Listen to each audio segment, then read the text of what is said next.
Well, when your most popular reviews out of 5 months of movie reviews are movies that aren't being talked about too much and are horrible, you hope to replicate that amount of views so more people will hopefully watch your channel and stick around to watch reviews of good movies I recommend.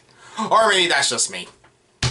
So, the other day I was scrolling Showtime and what I found on there wasn't just Ashens in prison, which I think is just porn on a professional network, or all if not most of the A24 movies I desire. There was also this, A Genie's Tale.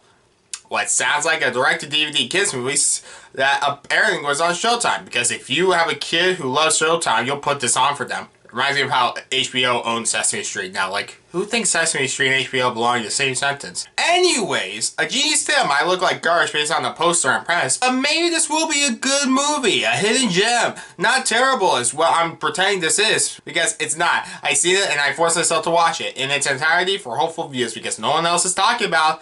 But how can that be? It's directed by Brent Huff. And written by Alyssa Elliott, who plays the wacky mom in the movie. Also it stars the Chris Farley, his brothers, Kevin P. Farley and John Farley, in a movie with Jake Paul. Finally! I don't really care for Jake Paul. I didn't watch him on YouTube. I'm not into vlog channels or whatever he does. I mean, I know who he is, but I presume he's just in this since this was probably a contract thing for his boxing event. Well, if the cast and crew didn't sell you, I guess it's time to ask, what's the movie about? I don't need to explain in my own words. I'll read you the first line of the movie, which is, "Oh my gosh, how did I get into this mess? I wasn't always a talking dog. I had a life. But now I'm dealing with a bunch of kids, my crazy genie brother, and the world's worst magician." With an opening that shows footage of the movie 50 minutes in a movie barely 90 minutes long with credits. To elaborate, two Genie brothers named Joe, played by Kevin P. Farley, and Mo, played by John Farley, are starting to get sick of each other as they have been stuck in their magic lamp for a few hundred years now. But by the time someone finally rubs the lamp, things go wrong. Joe took Mo's thing, I don't care, that allows him to make infinite wishes instead of just 3. So, that means, for the same reason, I think, only Joe is brought out of the land because the first wish was the dog's owner's.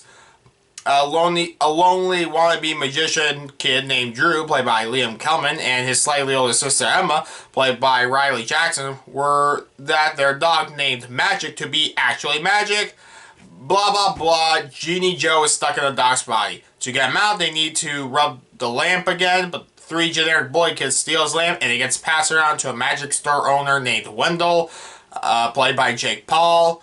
Stuff happens, chases and stuff also comes out of it. Kids will go, "Aww," at the cute doggy and other stuff to follow. That's the movie.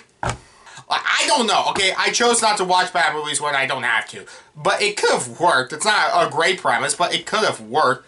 The movie is badly written, badly acted, and not funny. That's pretty much it. I mean, what was I expecting? I mean, I don't know if I was was I expecting it to be good? I mean, a genie in a dog's body isn't something I think has been done. I would go in thinking the dog itself was the genie since I didn't read the premise going in. But whatever, as long as it's funny, you know, it shouldn't matter. It's not. As one easy example with the cranky old neighbor who actually says, "There goes the neighborhood." Many times the movie is just trying to get the kids to giggle because the dog does cute things. But since I'm 18, it doesn't really work for me to meanly go, "Aww," because I'm not admittedly easily impressed. Look, I mean, the dog isn't terribly trained, albeit in puppy form because the second wish is for the dog to go from puppy to grown-up, which makes the movie more about hiding the dog becoming big rather than it being about a genie most of the time. And I bring this up because the puppy clearly does act like it doesn't want to be on set and it wants to fire his or her agent. I don't actually know if the dog was male or female. Why am I saying it like it matters? Also, Laura Morano is also in the film, and I defended her movie The Royal Treatment on Netflix earlier this year, so I can say she might have a smile on her face in this movie. She also clearly doesn't want to be here.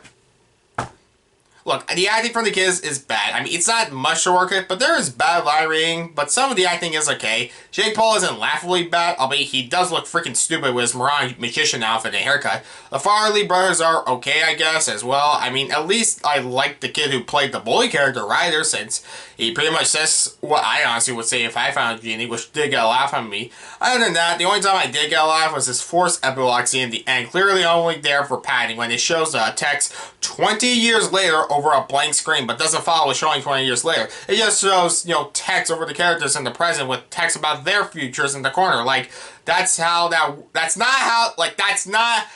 that works in movies. But it was so stupid, and this movie is so devoid of comedy. I laughed at its stupidity. But if you want an example of how bad this movie is, the baby brother to the main kids eats a ton of chocolate, and we see him get out of the bathtub. And 2001 A Space Odyssey music plays, and the kid with chocolate on his face is like, chocolate!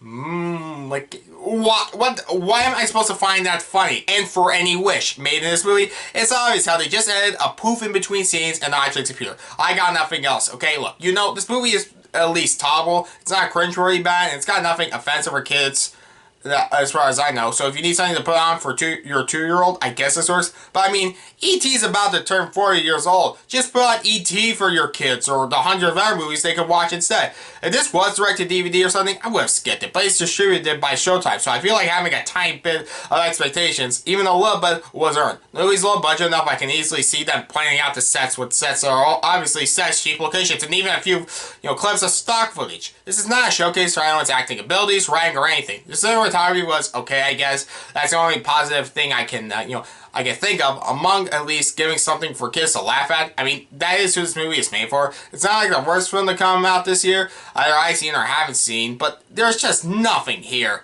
If this review is just popular, I'll thank the movie for the magic of bull curse words. I'll thank the movie for the magic of you watching this review for me just to saying this movie is obviously terrible. So thank you, the viewer, like you. Yeah, I give A Genie's Tale a 2.5 out of 10.